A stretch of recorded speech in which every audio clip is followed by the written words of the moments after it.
शूर्पणखा एक भयानक राक्षसी थी। पंचवटी में उसका अत्याचार दिन ब दिन बढ़ता जा रहा था।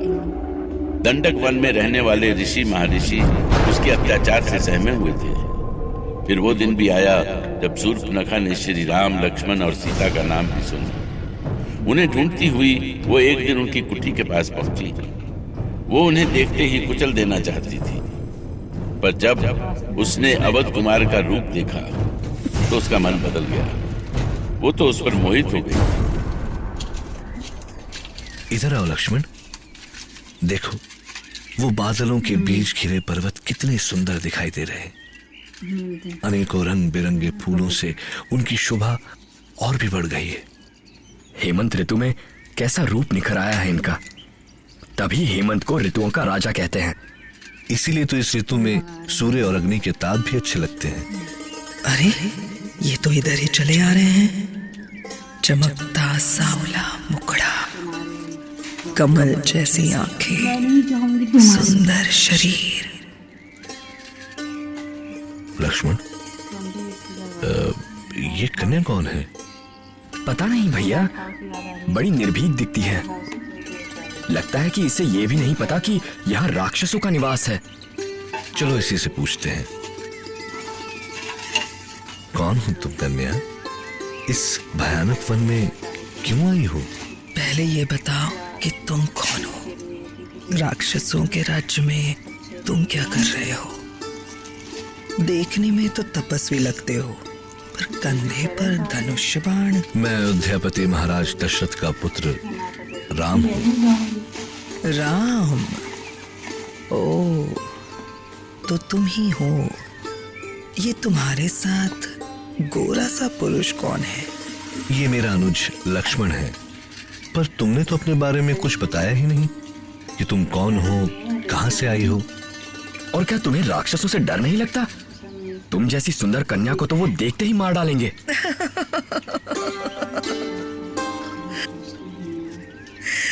मुझे डर नहीं लगता कुमार, और अब तुम्हें भी उनसे डरने की कोई आवश्यकता नहीं है। क्यों? क्या राक्षसों से तुम्हारी मित्रता है? मैं लंका नरेश परम प्रतापी महाराज रावण की बहन हूँ। सारे संसार में विख्यात कुंभकर्ण और विभीषण मेरे भाई हैं। फिर भला मैं किसी से क्यों डरूं? पर तुम यहाँ क्या कर रही हो? क्या तुमने ही राक्षसों को संरक्षण दे रखा है? क्या तुम्हारे ही आदेश से ऋषि मुनियों पर अत्याचार किए जा रहे हैं? हाँ, पर तुम्हें चिंता करने की कोई आवश्यकता नहीं। मैं तुम्हारी रक्षा करूंगी। तुम निर्भय होकर कहीं भी कभी भी घूम सकते हो, कुछ भी कर सकते हो। हमें सुरक्षा देने की कोई आवश्यकता नहीं है कन्या। यदि हम राक्षसों से भयभीत होते तो यहाँ अपनी कुटिया नहीं बनाते। बहुत भूले हो कुमार। जानते नहीं कि तुम्हारा ये आत्मविश्वास एक पल में टूटकर बिखर जाएगा। तुम जीवित हो तो इसीलिए कि अभी खर और दूषण की दृष्टि ही नहीं पड़ी है तुम पर, किंतु मैं ऐसा नहीं चाहती। तो क्या चाहती हो तुम? ऐसी सुंदर कन्या को इस भयानक वन में देखकर राम चकित थे, और उससे भी अधिक चकित तो वो तब हुए जब उन्हें पता चला कि वो और कोई नहीं, स्वयं दशानन रावण की बहन है। पर अभी राम के और चमकने की बारी थी, क्योंकि अब शूर्पणखा उनसे अपना अनोखा प्रणय निवेदन करने जा रही थी। मेरा रूप देखो राम, मेरी मदहोश कर देने वाली आंखें देखो। मेरी जैसी सुंदर कन्या कभी नहीं देखी होगी तुमने। मैं रति से भी सुंदर हूँ। मुझे देखकर हर कोई आकर्षित हो जाता है। सब मुझे पाने के लिए तरसते हैं, किंतु मैं तुम पर आकर्षित हो गई हूँ राम। क्या सोचने लगे राम? तुम्हारा सुंदर रूप, बलिष्ठ भुजाएं और भरे पूरे यौवन को देखकर मैं तुम्हें अपना हृदय दे बैठी हूँ राम। मैं चाहती हूँ कि तुम मुझे पत्नी के रूप में स्वीकार करो। ये तुम्हारा दुस्साहस है कन्या। मैं पहले से ही विवाहित हूँ, इसलिए मुझसे व्यर्थ प्रणय निवेदन मत करो। झूठ मत बोलो राम। तुम विवाहित नहीं हो, तुम विवाहित हो ही नहीं सकते। यदि ऐसा होता तो तुम्हारी पत्नी तुम्हारे साथ होती। बोलो, दिखा सकते हो अपनी पत्नी? वो मेरे साथ ही है कन्या। कहीं दिखाई तो नहीं दे रही, मुझे बहका रहे हो। स्वामी, आप वहाँ क्या कर रहे हैं? कौन है आपके साथ? ये देखो सीते, इस कन्या को विश्वास नहीं हो रहा है कि मैं विवाहित हूँ। कौन है ये कन्या? ये चाहती क्या है हमसे? ओह, तो तुम हो राम की पत्नी।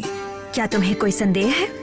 संदेह नहीं है, पर मैंने राम को प्रस्ताव दिया है कि वो मुझसे विवाह करके लंकेश का संबंधी होने का गौरव पा सकता है। बस, अब आगे कुछ मत कहना। ऐसी बातें मैं सुनना भी नहीं चाहती।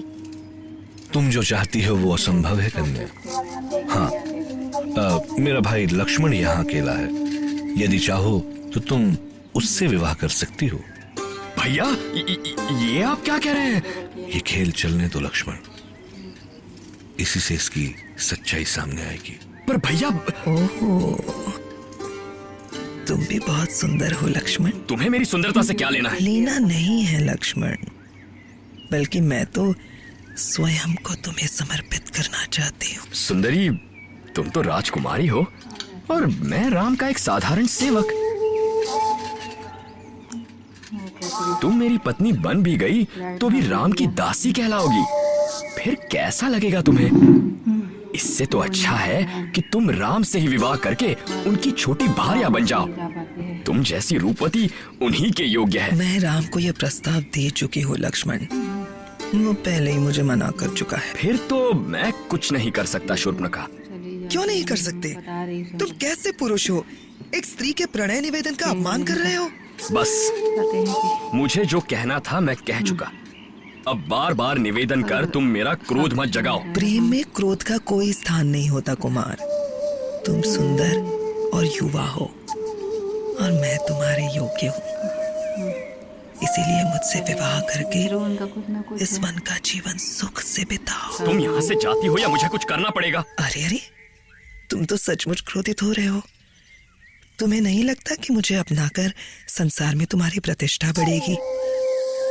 लोग तुम्हें मान सम्मान देंगे और लंकेश तुम्हें हृदय से लगाएंगे। मेरी दृष्टि से दूर हो जाओ शूर्पणखा, मुझे क्रोध बहुत जल्दी आता है।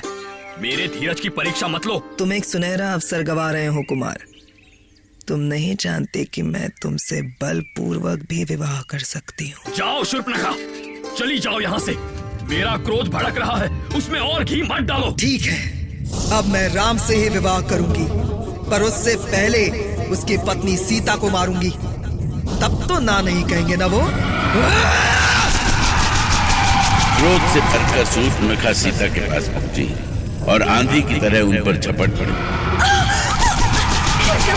अभी पीछे हटिए। लक्ष्मण ने सीता को उससे दूर हटाया। इस बात पर शूर्पणखा क्रोधित होकर लक्ष्मण पर टूट पड़ी थी और लक्ष्मण ने एक ही प्रहार से उसके रूप के दंभ को चूर चूर कर दिया था।